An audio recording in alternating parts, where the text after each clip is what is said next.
Olá, sejam bem-vindos a mais uma aula. E nessa aula que nós estamos estudando, então, a unidade dos conceitos e princípios do sistema de movimentação de materiais. Eu me chamo Edenilson e o tema da aula de hoje é Fundamentos da Movimentação de Materiais. Então, pegue aí o seu bloco, o seu caderno para as anotações. Se prepare que hoje nós vamos, então, nos aprofundarmos, então, para entendermos aí um pouco mais quais são esses fundamentos, quais são os princípios básicos da movimentação, quais são, então, as melhores práticas e que conclusões nós podemos chegar a partir, então, desse estudo de hoje. E primeira coisa que nós devemos perguntar são o que são princípios, né? O que são princípios? Então, aqui buscamos uma referência, né? Uma definição. Princípios nada mais são do que regras gerais aplicáveis à solução de determinado tipo de problema, resultantes de experiência prática, da aplicação do bom senso ou, muitas vezes, da utilização de uma forma de análise sistemática. Então, o que significa essas palavrinhas aqui em amarelo que nós destacamos para vocês? Então, princípios são regras gerais. E essas regras são utilizáveis para a solução de determinados tipos de problema. Que tipo de problemas que eu vou aplicar os princípios? Aqueles que eu já sei, tive uma experiência prática, e eu sei também que aplicando o bom senso e utilizando uma análise sistemática, eu consigo, então, chegar à solução do problema. É isso, então, que os princípios demonstram, né? São as regras para soluções de problemas em que eu consigo colocar de forma prática o meu resultado, usando também a minha capacidade analítica, aqui chamada de bom senso, para que eu consiga, então, através de dados, através de fatos, usando de uma forma sistemática, ou seja, sistematizada passo a passo, eu consigo, então, chegar a uma solução. É isso que significa, então, princípios, e é o que nós vamos, então, começar a olhar a partir de agora. Então, no caso em questão, né, que nós estamos falando exatamente de movimentação de materiais, a aplicação dos princípios, ele pode não conduzir a uma, como a gente pode dizer, a uma solução final, técnica ou economicamente mais perfeita. Até porque, como nós dissemos, eles são regras gerais, não são regras específicas. Até porque os problemas também, eles também não são problemas genéricos, os problemas são muito específicos. E os princípios, eles levam em consideração, além de todo o contexto em que eles estão inseridos, eles também levam em consideração a própria parte prática, o próprio conceito e capacidade de análise que, por exemplo, o gestor pode ter para poder tomar uma decisão. Então, no caso em questão, falando de movimentação e de princípio básico de movimentação, ela pode não levar esse princípio, a aplicação desse princípio, não conduzir à solução técnica ou economicamente mais perfeita, mas ela pode ajudar, por exemplo, a definir direções e adotar, na pesquisa, por exemplo, de quais princípios eu devo utilizar, a melhor solução. Então, apesar dela não trazer uma solução perfeita, esses princípios de movimentação, os princípios básicos, né, que nós vamos aprender, apesar dele não trazer essa solução ideal, ele traz pelo menos uma direção que você deve caminhar. Já existe um provérbio bem antigo que nós conhecemos, que para quem não sabe para onde vai, qualquer caminho serve. Nesse caso, é justamente o contrário. O princípio é ele que vai, digamos assim, ele que vai nortear, né, ele que vai nortear a sua decisão. Porque, no final das contas, você, enquanto ou analista de materiais, ou um gestor de materiais, ou administrador de materiais, você vai precisar tomar decisões. Decisões a todo tempo, decisões a todo instante. Então, os princípios, né, que a gente vai aprender hoje, eles vão direcionar você eles vão te direcionar. E aí você vai ter que tomar a decisão daquilo que também você vai precisar fazer. Outro ponto também importante é que os princípios, eles também ajudam a identificar erros que normalmente passam despercebidos. Lembra? Quando nós falamos de princípio, lembra que nós usamos a palavra regra. O que é regra? São opções metódicas, né?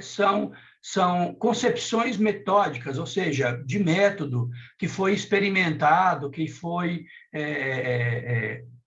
experimentado, que foi executado, que foi medido, e eles funcionam, e eles têm uma base de funcionamento, eles apresentam uma solução adequada. Então, quando a gente fala sobre princípio, é importante também destacar que muitos erros acabam passando despercebidos porque você não tem uma regra, você não tem um acompanhamento frequente, você não tem um olhar frequente sobre aquele problema. E também, uma coisa que é importante quando a gente fala de regra e fala de princípio básico, é que você vai ter os indicadores, você vai ter um checklist, né? Você cria um checklist para poder fazer o acompanhamento. Então, ele ajuda a identificar os erros que normalmente eles passam despercebidos e que são salientados, ou seja, são mudados, mudados não, eles são expostos pelo checklist que os princípios vêm a constituir no seu conjunto.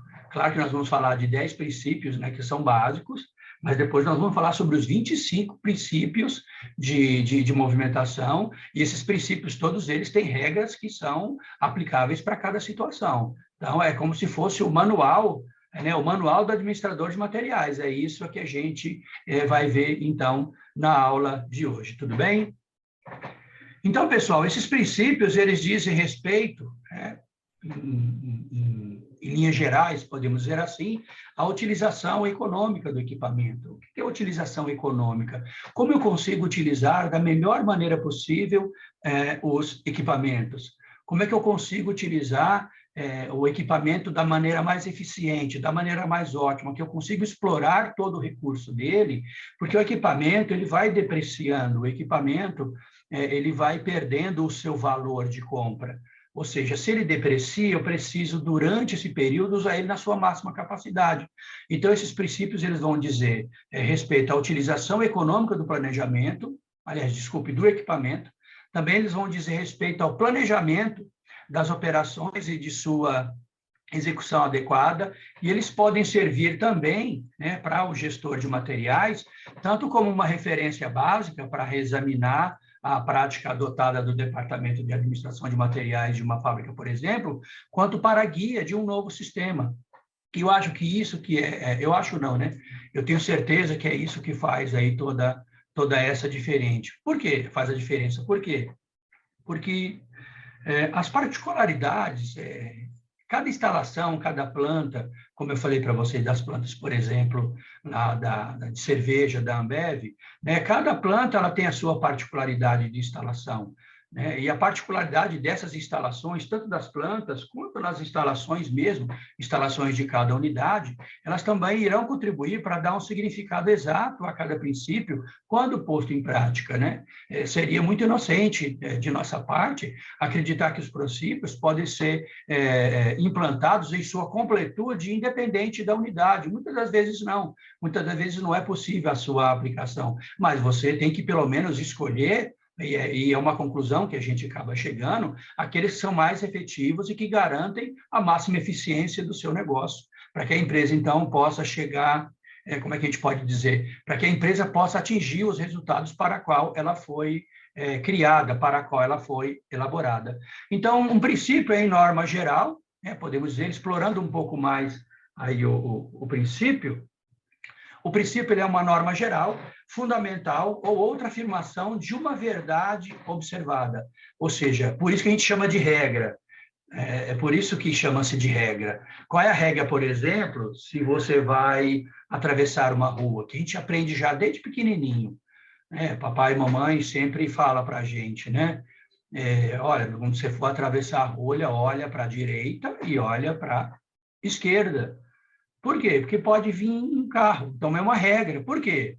Porque pessoas que atravessam a rua sem olhar para os lados, fatalmente vão ser atropeladas. Se estiver passando algum carro, ou alguma bicicleta, ou alguma moto, ou alguém vem correndo, sei lá, numa rua. Então, pessoas que atravessam a rua sem olhar para os lados, ela pode ser atropelada, ela pode sofrer um acidente. Agora, quem, ao atravessar a rua, olha para os dois lados e não vê nada vindo ao seu encontro, a chance dele poder sofrer algum acidente, pelo menos um acidente de choque, porque ele pode tropeçar na calçada ou na rua e cair, né? Se a rua for esburacada, é claro. Mas nós estamos falando de acidente, ele vai evitar um acidente, já que ele está seguindo uma regra. E essa regra, ela foi, como a gente pode dizer, ela foi observada, ela virou uma verdade.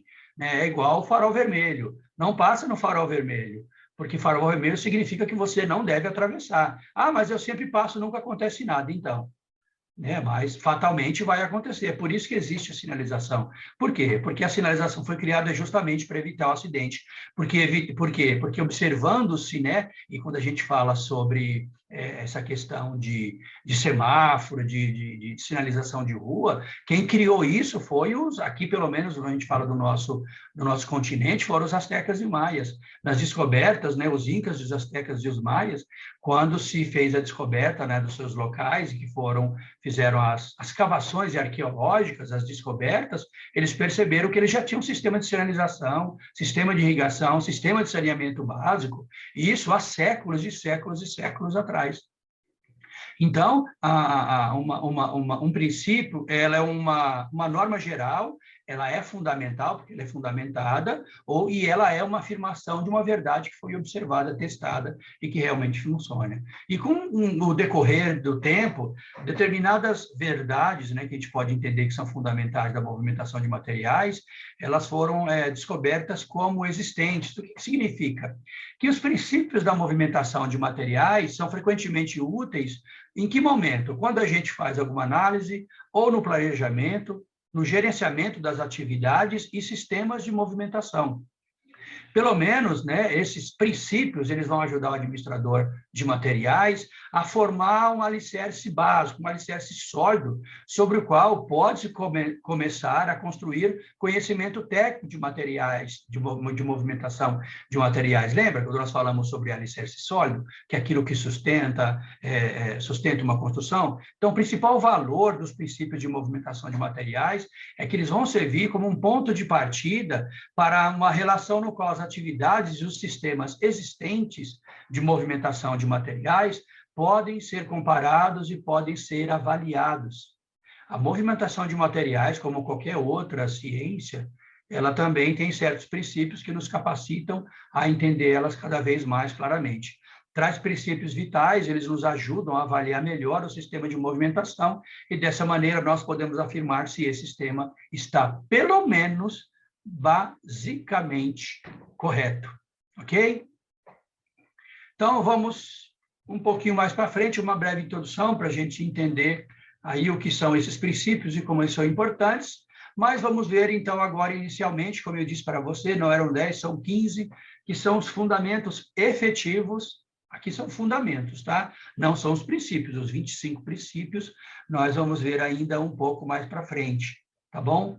Então, vamos lá, pessoal, fundamentos efetivos da movimentação de materiais. O primeiro deles é o que nós chamamos de princípio do movimento econômico. O que é o princípio do movimento econômico? Significa que quando a movimentação ela é feita manualmente, aliás, o princípio do movimento econômico significa que nós devemos sempre colocar ele em prática quando a movimentação de materiais ela é feita manualmente. Ou seja, quando eu falo de movimento econômico, eu estou dizendo de movimentar o menor possível, porque ele é feito manualmente. Além de evitar, por exemplo, um acidente, também vai evitar, por exemplo, perda de produtividade, ou perca, né? Na verdade, não perda, mas perca de produtividade. Então, quando a movimentação de materiais ela é feita manualmente, a gente tem que aplicar o princípio do movimento econômico. Ou seja, tem que ser sovina, né? Tem que ser igual o Tio Patinhas, lá do Walt Disney, né, pessoal? Tem que evitar gastar, não vamos gastar energia, não. Não vamos ficar gastando energia, vamos movimentar o menor possível. Exatamente, por quê? Porque a movimentação é feita manual e a produtividade dela acaba caindo, também ocorre o desgaste, né, do pessoal. Então, quando a movimentação é feita manualmente, temos que aplicar o princípio do movimento econômico. Depois, o que a gente tem que tomar cuidado também, né, o segundo princípio aqui, é não dispor os materiais diretamente no piso. Então, evitar colocar os materiais diretamente no chão. Por quê? por causa da movimentação. Imagine se eu armazenar diretamente um produto no chão, como é que eu vou usar um porta-palete, quando a gente for ver um pouco mais para frente o nosso, se bem que hoje eu vou mostrar para vocês, a gente tem uma surpresa, se der tempo, tá? Se der tempo, a gente tem uma surpresa aí para poder mostrar para vocês, até porque a aula hoje é uma aula bastante teórica, então ela é um pouco extensa, né?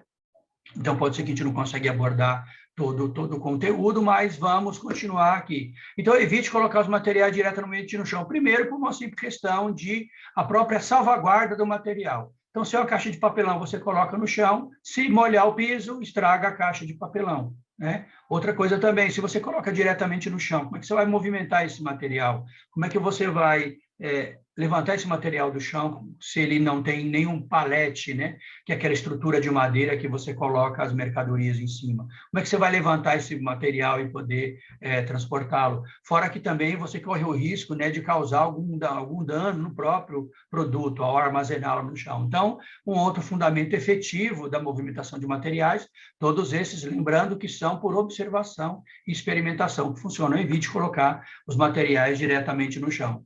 Depois, né, em terceiro lugar aqui, especificações claras, ou seja, é um trava-língua, gente. Especificar equipamentos flexíveis e métodos de movimentação, ou seja, eu preciso ter instruções de trabalho claras, as chamadas ITs, ou seja, instruções de trabalho que sejam claras e também ter equipamentos que sejam flexíveis, ter também métodos de movimentação, recipientes e tipos de equipamentos correntemente, exceto onde trocas ou mecanismos com finalidades especiais são justificados economicamente, né? Então, traduzindo essa fase, o que eu preciso ter? Então, eu preciso ter especificações claras sobre os equipamentos que eu posso utilizar, para que eu posso utilizar, né? Que tipo de movimentação eu posso fazer com ele, e também quais são os métodos de movimentação apropriados. Também preciso ter especificações claras para quais recipientes eu consigo utilizar e quais são os tipos de equipamentos que eu também posso utilizar. Uma coisa é o método de movimentação, outra coisa é o tipo de movimentação de equipamento que eu consigo utilizar, né? Por exemplo, uma empilhadeira elétrica, ela tem um giro de grau muito maior do que uma empilhadeira a gás, e assim por diante. Então, tem momentos, por exemplo, aliás, tem movimentos que uma empilhadeira a gás, dependendo, não consegue fazer, uma empilhadeira elétrica consegue, até porque ela tem um giro maior, né, no seu eixo frontal, tudo bem? E também outra coisa, aqui em quarto lugar, né, nós podemos ver um novo... Opa, voltou aqui, isso. Em quarto lugar, usar a força da gravidade. Todos nós conhecemos a gravidade, né? Conhecemos a lei da força da gravidade. O que isso significa quando a gente fala de usar a força da gravidade? Lembra? Não sei se vocês, claro que vocês vão se recordar, né? Lá das nossas aulas de ciência, quando nós falávamos sobre a gravidade, né? Então, o pensamento mais fácil que a gente pode fazer, a ilustração mais fácil, é que tudo que sobe desce. Desce por quê? Por causa da força da gravidade. Então, fazer o uso da força da gravidade. Ou seja, se eu preciso, por exemplo, deslocar um produto, né, um produto que seja, por exemplo, de um local mais alto para um local mais baixo, claro que eu vou usar um equipamento que seja adequado. Então, tenho que usar a força da gravidade sempre a favor, tanto do equipamento, quanto também da pessoa que faz lá a movimentação. E também, lembrando aqui, quando a gente fala de força da gravidade, também aquelas esteiras rolantes, onde eu vou transportar o produto. Então, se eu posso, por exemplo, ter um depósito que fique mais baixo do que a linha de montagem, é claro que a força da gravidade ajuda, por exemplo, aí eu tenho equipamento que não vai puxar tanta energia elétrica, que não vai ter, a necessidade de puxar tanto peso. Por quê? Porque o próprio produto, ele desliza. Ou, pelo contrário, também, como a gente vai ver um pouco mais para frente, alguns sistemas, por exemplo, de movimentação de materiais, né, que nós conseguimos observar, que o próprio sistema ele é em forma de caracol, então você coloca a embalagem, nesse sistema, então imagine que eu tenho que sair, sei lá, do terceiro andar para o primeiro andar, uma coisa do tipo, você tem um sistema de caracol. Então, você coloca o produto vai girando, girando, girando lá no caracol, até chegar, por exemplo, na esteira de baixo. Então, não preciso colocar uma esteira rolante, né? Eu coloquei só um escorregador, igual aquele que nós vimos nessas praças que você tem um playground. Então, você tem lá, por exemplo, o sistema. Você tem lá aquele sistema, né, que a gente fala que é o escorregador, e aquela ideia também pode ser utilizada também num sistema de distribuição ou de armazenamento, por exemplo, de produtos. Então, usar a força da gravidade, tá? Outra coisa também que é extremamente importante é, em quinto lugar, quando nós fazemos movimentação, sempre fazer unitizando as cargas.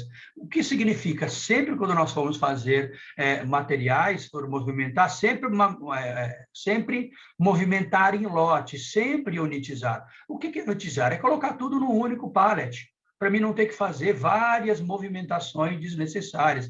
Lembra lá no primeiro princípio que a gente viu? Se for manual, principalmente fazer movimento econômico. Como é que eu faço movimento econômico? Carrega de uma única vez, né? Então, pega aquele material, né? Então, se eu posso transportar, por exemplo, do lugar A para o lugar B lá no meu depósito, e o pallet cabe, por exemplo, mais do que 20 caixas, põe a quantidade de caixas e transporta de uma única vez. Então, sempre que eu for fazer a movimentação, faz uma movimentação unitizada, faz aquela movimentação com lotes, para poder, então, inclusive, ganhar produtividade, né, minha gente? Depois aqui, o nosso sexto princípio, deixa eu ver se eu não pulei nenhum, isso, é isso mesmo, o nosso sexto princípio, botando, peraí, turma, que eu apertei aqui o botão, rolei o scroll do mouse, e aí, isso. Depois, em sexto lugar, automatizar e mecanizar. Mas, prof, automatizar e mecanizar não é a mesma coisa? Não é a mesma coisa. Né? Imagine, por exemplo, um carrinho hidráulico, ele é um carrinho mecânico. Ele vai evitar que você carregue peso, que você levante peso para poder trabalhar, né? Só que o carrinho hidráulico, ele não faz o trabalho só. Então, isso é mecanização, é utilizar menos força para poder ter o mesmo objetivo. Sistemas mecânicos ou sistemas hidráulicos. Automatizar, não, é justamente o contrário, né? Eu tenho, por exemplo, empilhadeiras, né? Eu tenho não, né, gente? Existem, né? Existem empilhadeiras que elas são empilhadeiras que são, digamos, teleguiadas, né? Eu até comentei numa de nossas aulas, se eu não me engano, que a Heineken Madrid, ela tem um centro de distribuição que ele é totalmente automatizado. Você tem pouquíssimas pessoas que trabalham lá, e ele faz a distribuição de cerveja lá na Espanha e uma parte da Europa, quase toda, e as empilhadeiras são todas automatizadas, o que significa? Não tem ninguém dirigindo. Então, elas têm lá um sensor, esse sensor ele fica recebendo um sinal a todo tempo de rádio, e aí as empilhadeiras elas vão obedecer dos comandos que estão no sistema, e elas retiram os produtos, descarregam o carro, né, descarrega um caminhão, inclusive até a própria bateria delas é trocada de forma automática. Então, quando a bateria delas está acabando, está descarregando, ela vai para um local, ela encosta, por exemplo, numa doca, essa doca tira o aparelho, né? Quando ela encosta o aparelho, tira aquela bateria dela e coloca outra, ele vai sozinho. Isso é automatizado, ou seja, automatizado significa automático. Então, quando puder automatizar, automatize e mecanize, porque com isso você consegue, né, acaba se conseguindo aumentar a produtividade. É claro, né, quando isso for economicamente justificado ou quando necessário, principalmente para a segurança dos operadores. Inclusive, nesse centro de distribuição, né, que nós conhecemos como CD, que eu disse para vocês, se eu não me engano, chegou a ficar quase 3 anos lá sem nenhum acidente. Né? Por quê? Porque justificou o investimento financeiro, acabou justificando o uso daquele tipo de equipamento ali naquele local. Depois, a gente tem aqui, em sétimo lugar, redução de peso do quê? Peso dos equipamentos, dos recipientes e dos acessórios. Para quê? Para compensar as cargas. Imagina, então, se o equipamento é pesado mais a carga, vai pesar mais ainda. E aí a gente tem que levar em consideração que isso pode, além de, dependendo, se não for nem mecanizado, se for mecanizado e não for automatizado, tem uma pessoa lá que deve estar puxando o carrinho ou empurrando o carrinho. Então, além de prejudicar, né, a segurança do operador, como a gente falou no exemplo anterior, ou também, e também diminui a produtividade, além disso também pode trazer sobrecarga para o piso, né? Se o piso não foi bem planejado, não foi bem elaborado, também pode danificar o piso. Na época que eu trabalhei lá na Mudibras, por exemplo, eles fizeram o depósito vertical, o nosso estoque, ele não era, era um galpão, e eles fizeram lá um estoque vertical, ou seja, de andar, né? E aí, no terceiro andar, se eu não me engano, ele tinha 6 andares. No terceiro andar, começou a rachar o piso. Era um piso extremamente liso, né? Porque os carrinhos lá eram daqueles carrinhos de roda, igual de roda de carrinho de mercado, que não tem câmera de borracha. Então, aquela borracha mais rígida. Então, você tinha que ter um piso extremamente liso, sabe? Piso parecendo cimento queimado, um piso bem lisinho, para que o carro pudesse deslizar mais facilmente, né? Porque você tem, quanto mais liso é o piso, menos atrito você tem, então a força, né, que o operador colocava, porque os produtos eram retirados do estoque num carrinho plataforma, que colocava de 6 fogões de 4 bocas, como eu disse, e 5 fogões de 6 bocas. Então, justamente para poder compensar a carga que pode danificar justamente o piso. E aí, o piso, eles fizeram o estoque. Se eu não me engano, fazia uns 3 meses que nós estávamos lá, e no terceiro andar o piso começou a rachar. Claro que eram pequenas fissuras, nada que abalou a estrutura, por exemplo, do prédio. E aí, o pessoal da engenharia, né, que tinha construído aquele depósito, eles foram lá, e eles tinham, né, um produto que eles passavam, né, naquelas rachaduras, digamos assim, e aí consertaram, na verdade, né? Passaram o produto, a rachadura, se percebeu que ela era apenas na parte superior do piso, não danificava a estrutura, mas mesmo assim, né, a gente ficou bastante preocupado. Depois, no terceiro andar lá rachar, e a gente cair com aquele monte de fogão, era uma coisa horrível, isso é um acidente terrível, né? Depois, aqui também nós temos, logo em seguida, combinar materiais versus operações. Aí, quando a gente fala de combinação, nós estamos falando de combinar o movimento.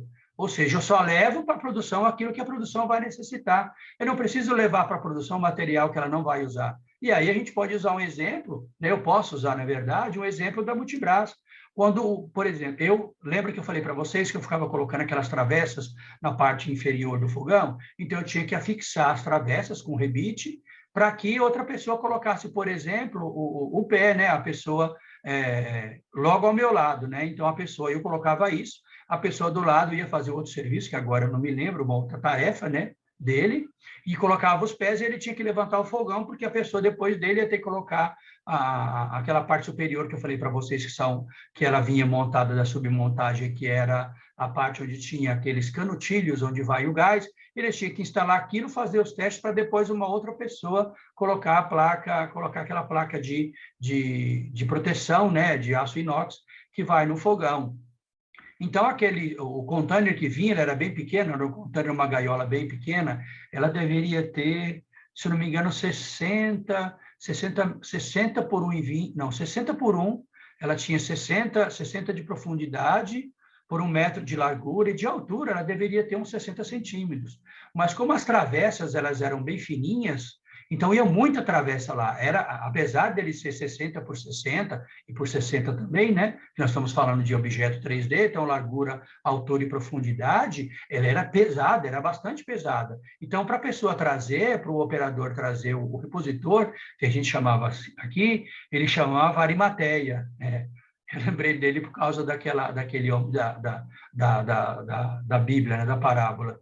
Então, ele chamava Arimateia. Então, a gente pedia, né, ele olhava o Kanban, e pelo Kanban estava amarelinho, ele sabia, puxa vida, eu preciso pegar. E eu dava um toque quando ele estava muito longe também, como a esteira tinha 50 pessoas, então, muitas das vezes, o repositor ele não via, não dava tempo dele ver, e a gente avisava quando a peça estava acabando. Mas aí, para justamente evitar essa movimentação, levar para o setor produtivo apenas aquilo que vai utilizar, combinar esse movimento, né, para evitar justamente a produção, ficar com espaço que não deveria ser utilizado, podia ser utilizado por outro produto que é mais necessário, e também o desgaste do equipamento e o desgaste também também da pessoa que fica transitando sem a necessidade de movimentar os materiais, tá? Outra coisa também aqui, já estamos no 9º, né, dos 15 passos, dos 15 fundamentos efetivos da movimentação de materiais, é planejar a manutenção.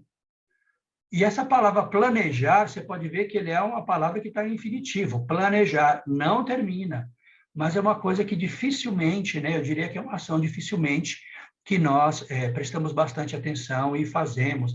A gente tem uma dificuldade muito grande de se planejar, né? E as empresas têm que tomar bastante cuidado com isso. Eu lembro quando eu estava estudando na FATEC, né, no ano de 2005, eu estudei na FATEC de 2005 a 2008. Eu fiz tecnólogo em logística, né, na FATEC. E eu lembro que um professor nosso, que ele dava aula de movimentação de materiais, ele trouxe um exemplo para nós de um porto que tinha sido construído. Então, o que o governo fez? Fez o porto e vão inaugurar o porto. Quando foi inaugurar o porto, não tinha linha férrea para poder levar a mercadoria para o porto. Então, tinha uma linha férrea próxima, só que ela não chegava até o porto. Eles deveriam ter feito primeiro aquele trecho, né, férreo que pudesse ir até o porto para depois fazer o porto. Ou seja, fizeram primeiro o porto e aí inaugurou o porto, mas não podia usar pelo menos os trens. Tinha como chegar de caminhão no porto, né? Até porque a nossa malha de transporte no Brasil, ela é predominantemente, né, 62% aproximadamente dela é o modal rodoviário, né, que são os caminhões, assim por diante. Então, o caminhão chegava lá, mas eu tinha uma carga de trem que era carrega em muito mais quantidade e é muito mais barato, e ela não chegava. Aí o que fizeram, então? Foram construir a linha férrea, o trecho férreo, para poder utilizar esse lado do porto. E aí o lado do porto, onde você tinha a linha férrea, ele acabou desgastando, porque não pôde usar os galpões que estavam lá, ou seja, tive um prejuízo maior ainda. Tudo por não ter planejado, né? E por que é interessante planejar a manutenção? E aí, quando fala de manutenção aqui, lembrando que nós estamos falando de manutenção de equipamento. Mas quando é que eu devo planejar a manutenção do equipamento? Onde tem pico de produção? Onde tem pico de movimentação?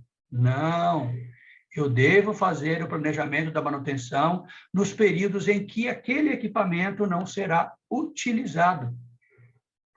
Ou seja, é o horário de rush, né? Os horários de pico. Então, nos horários de pico, ou nos momentos que eu não utilizo determinado equipamento, ou eu posso fazer um rodízio, né, para poder fazer, então, a manutenção, mas sempre quando ele não está sendo utilizado. Porque, lembra, ele vai depreciar. Por ele depreciar, eu devo utilizá-lo no máximo possível. Para quê? Para aumentar a rentabilidade. É assim que as empresas, então, conseguem obter os seus lucros. E depois, aqui, em 10º lugar, de fundamento efetivo de movimentação de materiais, nós temos que usar as vias principais para movimentações. O que significa? Quando a gente diz vias principais, são os locais principais de armazenamento, de movimentação de materiais dentro de uma planta, dentro de uma indústria, dentro do meu estoque. Ou seja, eu tenho que garantir que aquelas vias, né, que são as vias principais, não fiquem, por exemplo, obstruídas. Eu não vou descarregar um pallet, por exemplo, num corredor que eu sei que tem um produto de classe A nele, impedindo que uma outra pessoa possa, por exemplo, entrar para poder fazer a retirada do produto, se ele for fazer separação. Vocês podem perceber, quando vocês vão, por exemplo, nos atacadistas, né, quando você vai fazer compra, mercado não, que é mais difícil a gente se deparar com as situações, mas atacadistas, por exemplo, se você for observar, tem determinado momento que ele fecha um corredor, fecha de um lado e do outro do corredor, para quê? Para que ele possa tirar o produto para poder fazer o abastecimento. Ele isola naquele momento, e ele tem que fazer um momento de compra, né? Não tem outro jeito, mas ele isola. Mas vocês podem ver que os locais que eles isolam sempre são locais que não têm muita movimentação. Os locais de mais movimentação, que fica no fundo, que aí no fundo, né, na parte do fundo, por exemplo, dos atacadistas, você pode observar que você sempre tem lá no fundo, você vai ter feijão, você tem arroz, você tem açúcar, e depois você tem toda aquela parte de frios, né, que são as geladeiras que ficam a manteiga, o requeijão, a parte de laticínio, sempre fica lá no fundo. Vocês já perceberam isso? E lá ninguém coloca, não tem nada lá. né? Ou seja, aquela via principal, eles não vão colocar... Por que eles não colocam arroz naquele corredor, por exemplo, no corredor, digamos assim, que fica voltado para os caixas? Porque arroz se compra a toda hora. Macarrão não, né? Mas arroz se compra toda hora. A compra de arroz ela é muito frequente. Então, eles colocam lá no fundo. Ou seja, eu preciso, na hora de fazer o meu depósito, ou a minha planta, o meu layout, né, do meu armazém, a gente vai ver isso aí também um pouco mais para frente, eu preciso pensar nesses problemas que normalmente acontecem. E aí evitar isso, criando ele da menor maneira possível. Tudo bem? Depois também eu tenho que... vamos aqui para o 11º, identificar e marcar locais de recepção e expedição de materiais. Por que marcação? Porque é importante a gente marcar, para que a pessoa saiba, né, onde é a entrada, onde é a saída, onde é a expedição, onde é a recepção e onde é a expedição de produtos. Eu devo marcar para que a pessoa enxergue de longe, inclusive o próprio SESMIT, né, que é o Serviço de Segurança e Medicina do Trabalho, o qual a CIPA fica abaixo dele, a gente está falando do pessoal de segurança do trabalho, a própria norma técnica, inclusive falando da norma técnica utilizada, inclusive pelos bombeiros, quando eles vão aprovar, por exemplo, uma construção, é interessante a gente notar que você tem que ter áreas de escape, você tem que ter áreas de saída, você tem que ter áreas de escape, todas elas muito bem sinalizadas. Você tem que ter lá aquela marcação, sempre fica no teto, inclusive nos estacionamentos também é obrigatório. Então, você tem aqueles locais de fuga, aqueles locais de fuga, né? Local de saída muito bem demarcado, porque na eventualidade de algum acidente, na eventualidade de algum sinistro, né, de algum acidente, de algum problema que possa ocorrer, as pessoas possam se locomover o mais rápido possível. E falando de CIPA, inclusive, né, quando isso ocorre algum acidente, sempre você vai ter um local onde as pessoas que são da CIPA, eles devem se reunir para poder, então, tomar decisões quanto àquele problema que acabou de ocorrer. Por isso que é importante que tanto a recepção quanto a expedição estejam marcadas claramente, né? E os locais de saída também, todos eles bem... deixa eu só ajustar um pouco aqui a luz. Todos eles bem fáceis, de rápida localização, para poder, então, a movimentação ocorrer sem nenhuma dificuldade. Depois também, aqui, lembra que lá, quando é manualmente, o primeiro fundamento nosso diz que eu tenho que aplicar o princípio do movimento econômico quando eu movimento manualmente. Ou seja, por quê? Porque movimentando manualmente eu vou ter perda de produtividade, o desgaste também maior do equipamento, inclusive da pessoa também. Aqui também o nosso 12º, né, fundamento é reduzir o deslocamento de materiais pesados. E por que é importante a gente reduzir os materiais pesados o menor possível? Primeiro, a primeira coisa porque ele sendo pesado, a chance de um acidente, caso ocorra um acidente com material pesado, ele é muito grave, certo? Ele é muito mais grave. Depois que eu posso danificar piso também, depois eu posso também danificar equipamentos. Então, materiais maiores ou mais pesados, eu tenho que locomover eles o menor possível, menos vezes possível, até porque ele é pesado, né? Então, você vai ter que arrumar um equipamento que seja mais potente para poder fazer aquela movimentação daquele material. Você também vai precisar de repente, delimitar uma área maior para você poder fazer as movimentações, se esse equipamento, como a gente pode dizer, ele vai ocupar uma área muito grande, então você vai necessitar, então, fazer essa movimentação dele, e é preciso, então, que você tire espaços que seriam produtivos para você, para poder movimentar esse material. E esse princípio ele é bastante utilizado quando você tem, por exemplo, montagem de grandes estruturas, né? se você for observar, dificilmente você vê aquelas carretas com grandes estruturas andando pela estrada. Por quê? Tem um horário determinado e um dia determinado, porque tem que ter toda uma paramentação, né, de segurança, de acompanhamento da Polícia Rodoviária Federal, quando você tem aquelas grandes estruturas sendo transportadas, estruturas, por exemplo, de pontes que serão montadas, ou desses viadutos que você tem toda aquela estrutura pré-montada de concreto, você pode ver que você não vê com frequência aquelas carretas enormes movimentando, porque tem toda uma paramentação que você tem que tomar cuidado, uma questão de segurança, envolvimento da polícia e assim por diante. Aqui no nosso princípio é a mesma coisa, né? É a mesma coisa que a gente tem. Depois a gente tem aqui, deixa eu ver, aqui no nosso exemplo, vamos lá, em 14º lugar, aliás, desculpe, 13º, manter corredores livres e demarcados. Para quê? Para facilitar a circulação. Essa dá para tirar de letra, né, turma, né, pessoal? Ó, manter corredores desmarcados e demarcados e desobstruídos, livres. Para quê? Para facilitar a manutenção. Desculpe, para facilitar a movimentação. É para isso, né?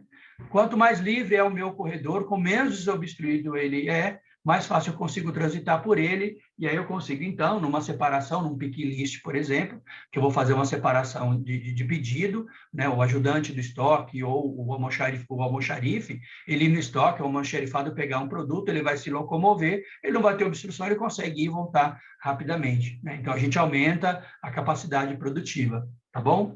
Depois aqui, olhando em 14º lugar, mas não menos importante, projetar piso compatível com movimentação versus capacidade da estrutura. O que isso significa? Eu não posso colocar uma estrutura que seja mais pesada do que a capacidade de peso que o piso suporta. Lembra quando eu falei para vocês que tinham algumas prensas que ela chegava a pesar 40 toneladas, e elas eram do tamanho, né, de um cômodo de 4x3. Muitas delas, né, a estrutura que suportava elas ficava abaixo do solo. Então, era feita uma estrutura abaixo do solo, de concreto, muito bem feita, para poder sustentar aquela prensa. Porque, além dela ser pesada, o movimento dela, né, aquele movimento que ela... Vai para cá. Aqui é para esse lado de cá. É que a câmera está com espelho. Esqueci de desativar aquele espelhamento da câmera. Então, quando a prensa ela subia, né, que ela descia, que ela prensava, por exemplo, a chapa de metálica no molde, né, na forma da peça, ela faz aquela pressão, ela faz aquela batida. Então, você imagina, ela pesava 40 toneladas, imagine a pancada, né, que ela bate, né? Se, por exemplo, eu lembro que, se eu não me engano, o soco do Mike Tyson era a mesma coisa que você levar alguém pegar um saco de 50 quilos e bater com ele na sua cabeça. Então, se um ser humano consegue dar um soco, né, de 50 quilos, imagina uma prensa de 40 toneladas, né, quando ela desce aquela... Vem para cá. Quando ela desce ela faz esse movimento de prensar aquela chapa, imagina o peso que aquilo suporta. Então, se o piso não for bem elaborado, não for bem planejado, de acordo com a capacidade de carga, com certeza você vai estragar o seu piso ou a sua estrutura. Não me recordo agora quando foi, mas eu lembro que foi o ano passado, durante a pandemia, que uma estrutura de um atacadista, né, de um mercado, ele desabou, e eu não recordo agora se morreu pessoas, né, mas eu não me recordo agora. Depois, se eu me lembrar, numa das próximas aulas, eu vou procurar, e aí eu falo para vocês, mas uma estrutura de um atacadista, ela desabou e ocorreu, eu acho que, se eu não me engano, teve inclusive fatalidade, né? As pessoas vieram a falecer, porque a estrutura caiu, inclusive, sobre as pessoas. Então, tem que tomar bastante cuidado, planejar a compatibilidade da capacidade do piso com a estrutura que foi montada. E depois, né, também aqui, em último lugar, dos fundamentos efetivos da movimentação de materiais, né? Isso aqui é a Bíblia, podemos dizer assim, né? A gente pode usar como a Bíblia do administrador de materiais, em 15º lugar. Lembrando que aqui, pessoal, nós não temos uma ordem de importância, tá? Nenhum deles é mais importante ou menos importante que o outro. Todos eles são necessários para uma boa movimentação de materiais. Então, em último lugar, combinar movimentação com outras funções. Então, eu vou fazer movimentação, mas que outra coisa que eu também consigo? Que outra função eu consigo fazer, né, para que a minha movimentação seja cada vez melhor? Então, combinar movimentação com outras funções, como, por exemplo, embalagem, separação, identificação, contagem, etc. Então, se eu tenho que fazer alguma separação de material, e aí eu estou falando de inventário, por exemplo, faz numa época em que você tenha pouca, por exemplo, movimentação no seu estoque, né? Para que você possa, inclusive, não prejudicar a sua separação de materiais, tá bom? Então, essa é então a nossa aula falando nesse momento até agora sobre os fundamentos efetivos da movimentação de materiais.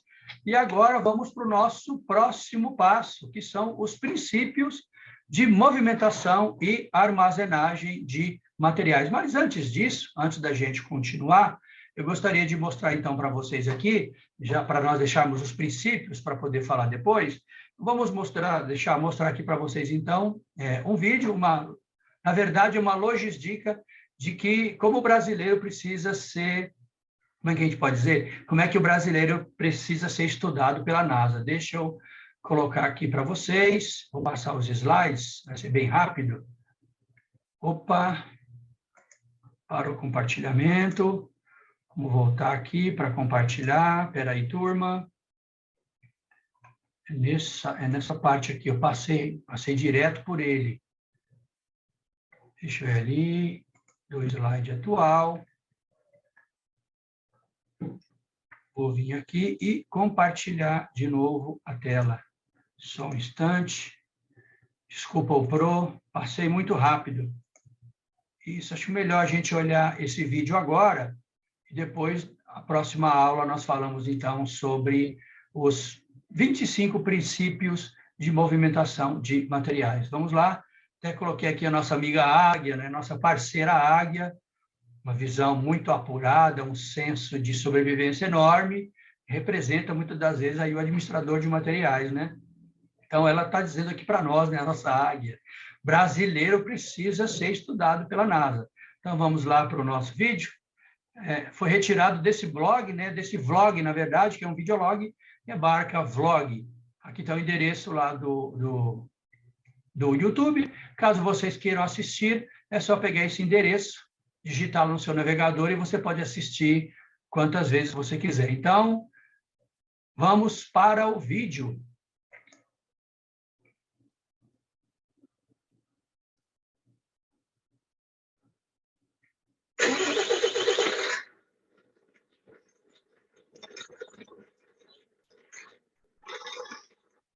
Fala, galera, boa tarde, um abraço a todos, né? Sejam bem-vindos a esse canal, Barca Vlog. Eu mais uma vez por cá, e a Ayrton Souza foi arriado para Pastor. Aqui, tá? Guardando aqui o vasilhame para poder fazer o carregamento do litrinho. Faltou uma quantidade de vasilhame aqui. Aí eu vou mostrar a vocês aqui, os engenheiros da DIP, como é que faz para passar o vasilhame do PBR1 para o PBR2. O problema que está acontecendo é esse, tá? Então a gente vai passar agora a quantidade para o PBR1 para o PBR2, você vê. Os engenheiros da DIB aqui, ali, olha lá, os engenheiros da DIB. Cadê? Aí lá, ele que inventou ali, viu? Vou mostrar a vocês aqui agora para vocês verem. Aí, rapaziada, presta atenção aí, viu?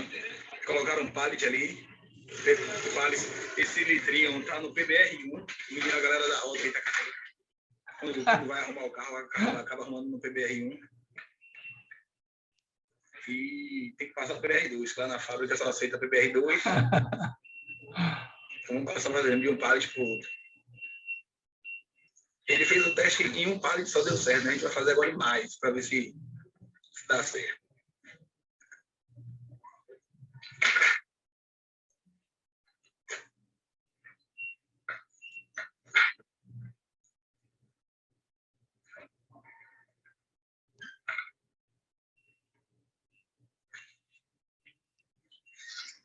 É essa madeirinha que faz a diferença toda, viu?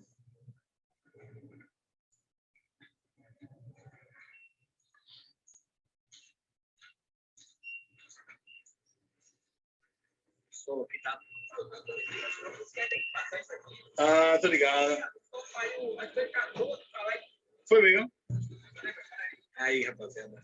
Tive um problema aqui com o espaço do celular, mas já apaguei os vídeos anteriores aqui, os antigos. A gente vai fazer a camada aqui, ó.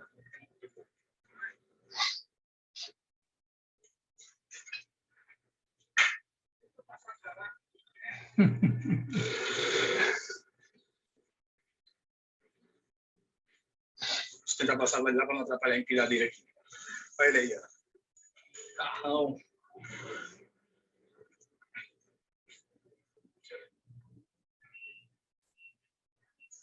Para você que está com problema de vasilhame, de pallet, não precisa bater caixa por caixa, não. Existe esse modo aí para mudar de pallet, de PBR1 para PBR2 ou qualquer um outro pallet, né? Vocês precisam. Prático, né?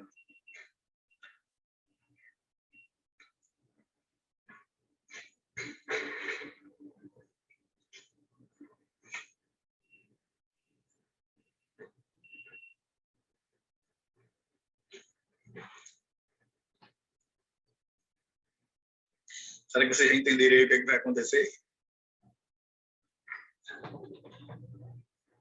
A diferença ali, ó, é aquele andar ali, ó. Aqueles ali, ó. Tá vendo? E aqueles calçozinhos ali, ó, debaixo dos pallets, tá vendo? Ali vai entrar mais um pallet ali. Vocês vão ver o que, é que vai acontecer ali. A gente está precisando de vasilhame. Vasilhame saiu tudo, graças a Deus. Puxada tá boa. E alguns pallets que na verdade, tem um vasilhame, né? Tem um vasilhame, porém, o vasilhame está no pallet errado, no PBR1. Tem que ser no PBR2 para carregar o retornado.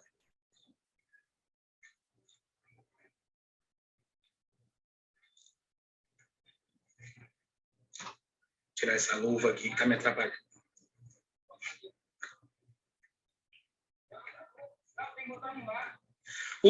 Botar o pallet para empurrar, porra.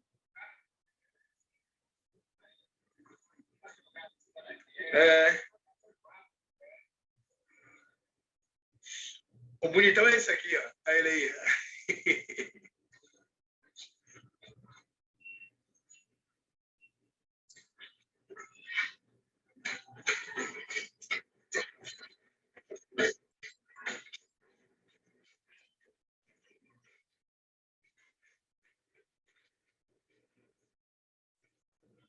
Rapaz, agora é o negócio da cor, né? É bom que passa logo 3, 4 pallets de vez. Se fosse bater na mão isso aí, só ia sair daqui de noite.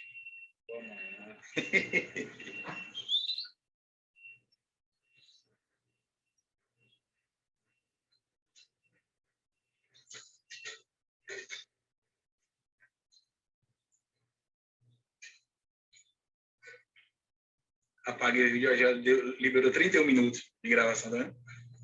Tá com os vídeos tudo antigo, que eu lancei já no canal e deixei no celular. Vá! Vai mais! Venha!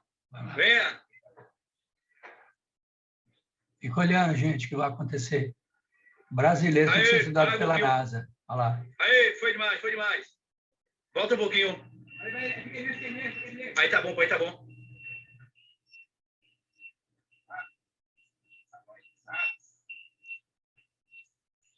Ficou longe, viu, Laca?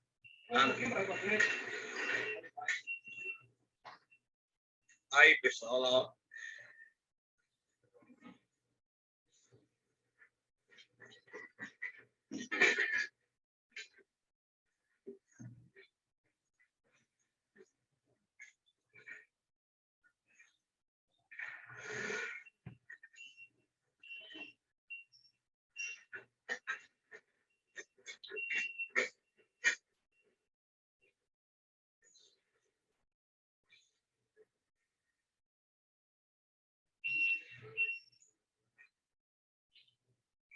Ele vai empurrar ali.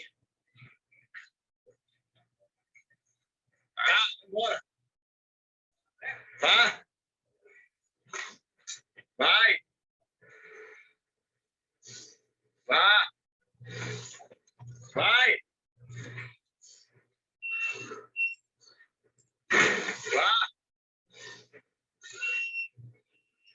Vai embora, vai embora. Tá indo.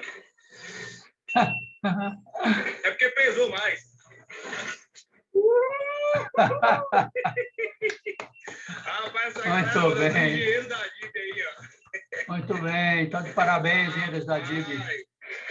Viu aí, né, galera, como é que funciona aí, ó, para poder passar vários pallets de uma vez só, de cerveja retornável, de PBR1 para PBR2, de PBR2 para PBR1, ou qualquer pallet que seja, dando no tamanho.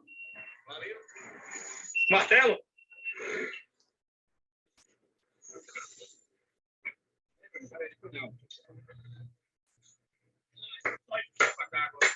Cuidado com isso aí, ó. Pego para não atrapalhar. Aí, olha aí, ó. Tá. Pronto. Olha aqui agora que eu tô. Então, pessoal, vocês que estão vendo aí o vídeo, que estão acompanhando aí, dá aquela moral para mim aí, assina lá, vai lá, se inscreve, não paga nada, deixa aquele like quem gostou do vídeo, para que a gente possa cada vez mais estar produzindo conteúdos melhores e mais incentivado, né? Com mais disposição. E a disposição vem através disso, do reconhecimento. Então, vai lá, dá essa moral para mim, se inscreve no canal, Barca Vlog. Hoje, sábado, dia 6 de junho, e vai mais uma lá, ó. Ai! Lá como é que é fácil, prático, só precisa usar a cabeça. Ah! Já vem um pouquinho só mais. Já deu, tá lindo.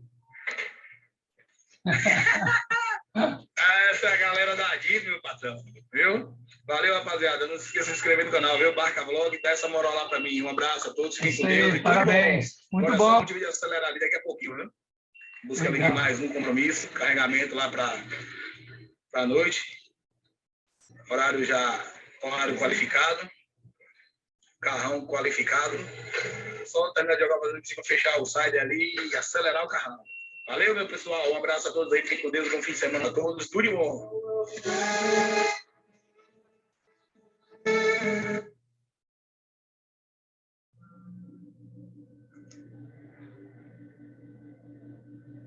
É isso aí, pessoal. Espero, então, que vocês tenham gostado, aí, tenham aproveitado bastante o conteúdo, tenham gostado desse vídeo. E como nós dissemos, então, realmente aí o brasileiro precisa ser estudado pela NASA.